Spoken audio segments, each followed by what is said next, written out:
அரசு அலுவலகங்களில் லஞ்சம் அதிகரிக்க கடும் தண்டனை இல்லாததே காரணம். சத்தியம் டிவியின் யூடியூப் பக்க சர்வேகள் 77 விழுக்காடு நபர்கள் கருத்து பதிவு.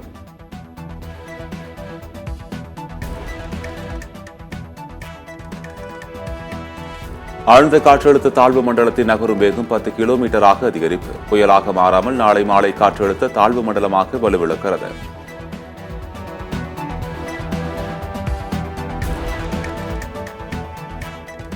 மாமல்லபுரம் காரைக்கால் இடையே வரும் 30ஆம் தேதி காலை கரையை கடக்கிறது காற்றழுத்த தாழ்வு மண்டலம். கரையை கடக்கும் போது 65 கிலோமீட்டர் வேகத்தில் காற்று வீசக்கூடும் என கணிப்பு.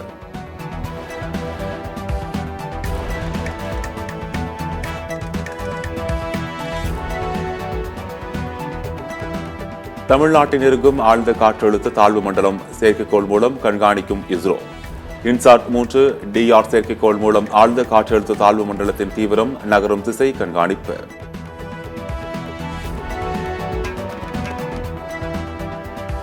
விழுப்புரம், கடலூர் மாவட்டங்களில் பள்ளி கல்லூரிகளுக்கு நாளை விடுமுறை. கனமழை எச்சரிக்கையை அடுத்து விடுமுறை அறிவித்த மாவட்ட ஆட்சியர்கள்.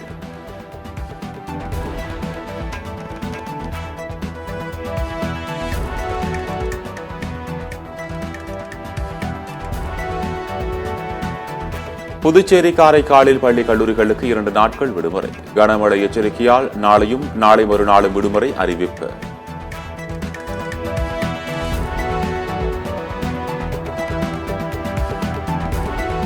சொத்து வரி உயர்வுக்கு காரணமே எடப்பாடி பழனிசாமி தான் என அமைச்சர் KN நேரு குற்றச்சாட்டு. 15வது நிதி ஆணைய நிபந்தனைகளை ஏற்றுக்கொண்டு சொத்து வரி உயர்வுக்கு காரணமாக இருந்தவர் என கடும் தாக்கு.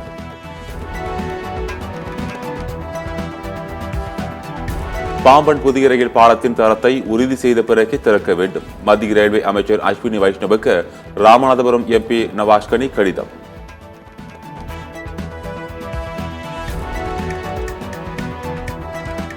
சென்னையில் வானிலை நிலவரத்தை பொறுத்து அடுத்த 2 நாட்களுக்கு விமானங்களை இயக்க திட்டம். சென்னை விமான நிலைய உயரதிகாரிகளின் ஆலோசனை கூட்டத்தில் முடிவு.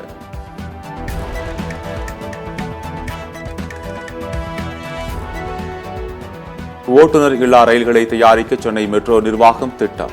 BEML நிறுவனத்துடன் ஒப்பந்தம் கையெழுத்தானதாக தகவல்.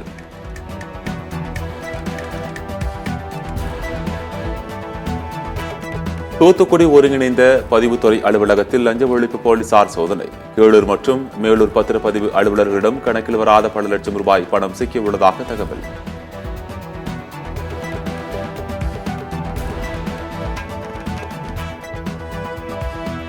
நாடு முழுவதும் படிப்படியாக அதிகரிக்கும் 500 ரூபாய் கள்ள நோட்டுகள் கடந்த 3 ஆண்டுகளில் 4 மடங்காக அதிகரித்துள்ளதாக தகவல்.